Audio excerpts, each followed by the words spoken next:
Fala meninas, na nossa última aula a gente comentou sobre a síndrome dos ovários policísticos e as manifestações laboratoriais, que eu recapitulo aqui com vocês. A gente comentou, e se você não assistiu, dá uma pausazinha, volta a assistir lá e segue nessa aula que a gente vai comentar nesta aula sobre o tratamento. Como tratar a síndrome dos ovários policísticos. Será que só anticoncepcional resolve o problema? E aguarda até o final desse vídeo que você vai tirar essa dúvida. Na síndrome dos ovários policísticos, a gente tem diversas alterações hormonais.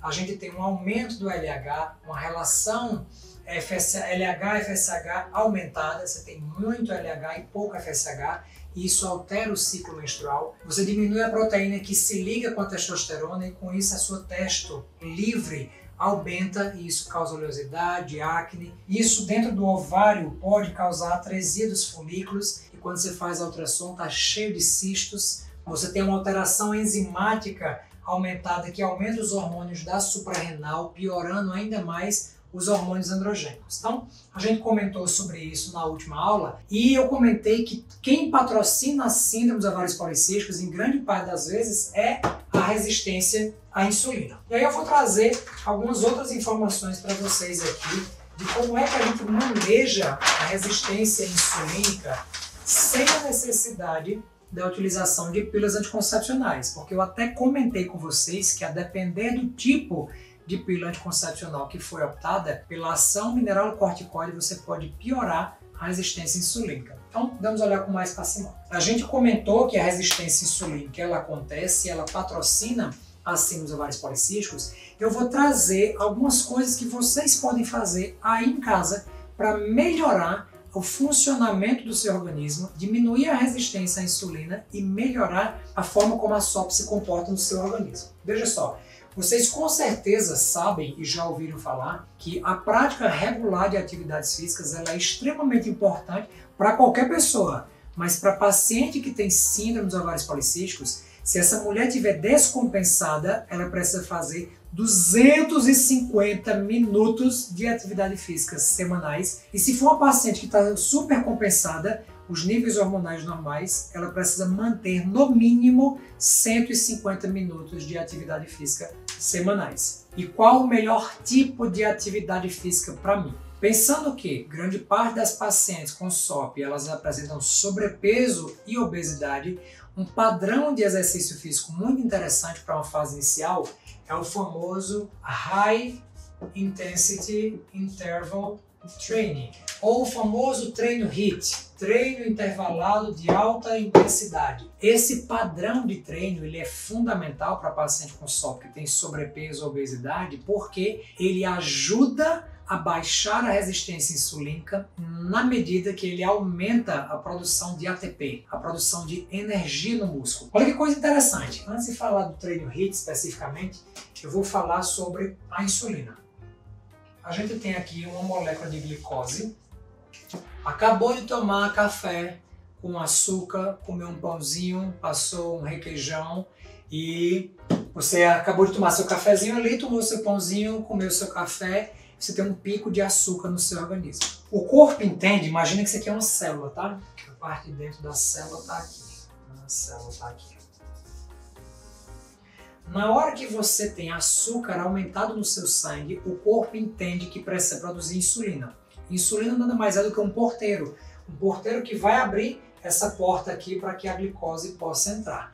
Sendo que ela age de uma forma indireta. Esse porteiro, que é a insulina, ele está aqui, ó, do outro lado da célula. Isso aqui é o famoso receptor de insulina. A gente precisa que a insulina, que tem esse formato aqui, vou fingir, essa chave se ligue nessa fechadura. Quando a insulina se liga no seu receptor, ela precisa fazer uma série de respostas de uma cascata intracelular. A primeira delas é a formação do Insulin Receptor Substrate. A insulina se liga com o seu receptor e forma um substrato de ligação entre essa chave e essa fechadura. O que é que isso tem importância?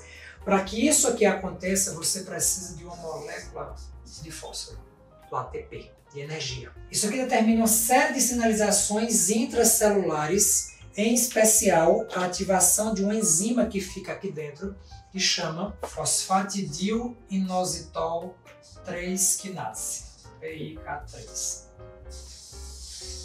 Então daqui você vem para cá, a fosfatidilinositol 3 quinase. Vocês já ouviram falar nesse nome, fosfatidilinositol?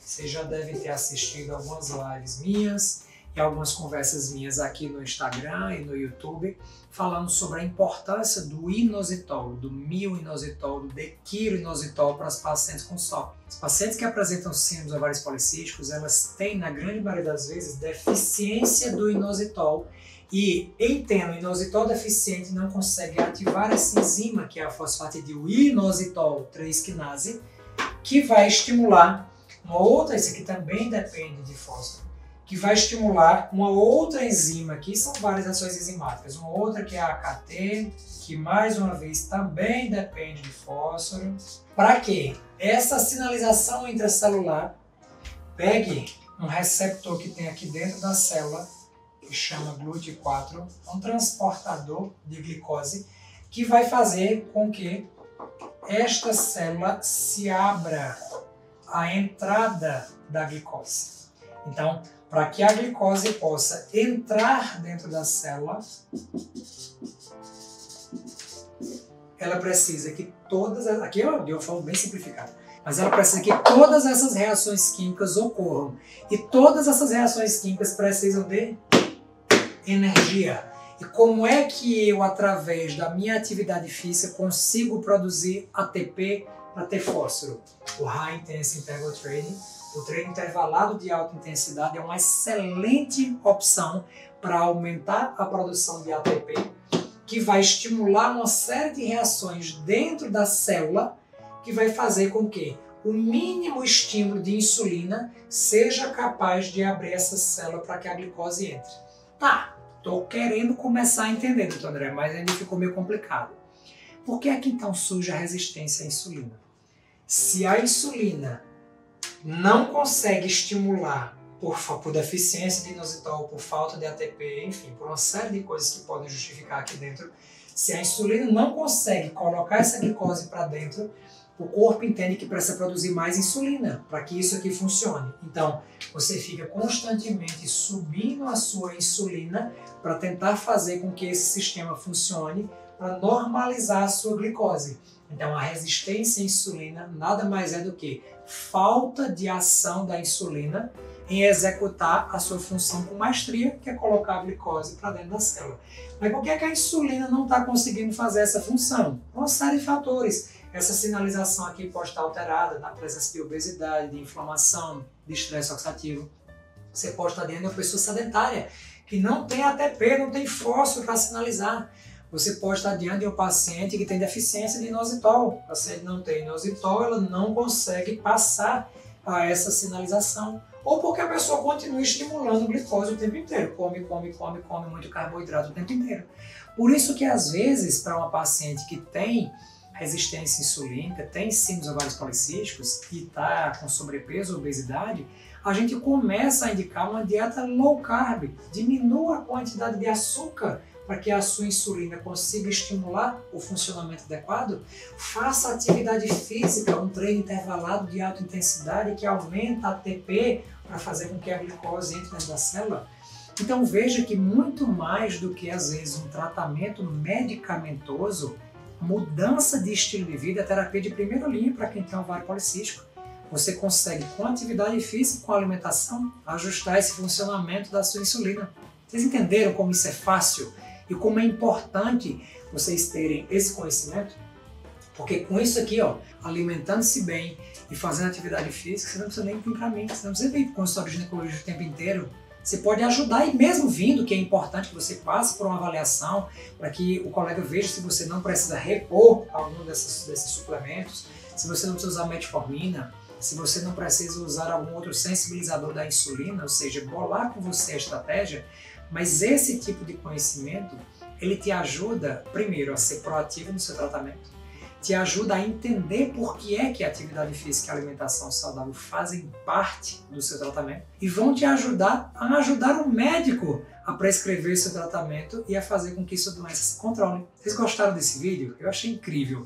Espero que vocês tenham entendido. Dá pausa, volta. A gente fala um pouco mais, eu gosto de explicar isso para as minhas pacientes, porque eu sei que é muito técnico e várias pessoas que me seguem, especialmente lá no meu Instagram, são alunos do meu curso Protocolo SOP, são estudantes de medicina, são médicos que me acompanham, ginecologistas, endócrinos, nutrólogos, enfim, vários colegas.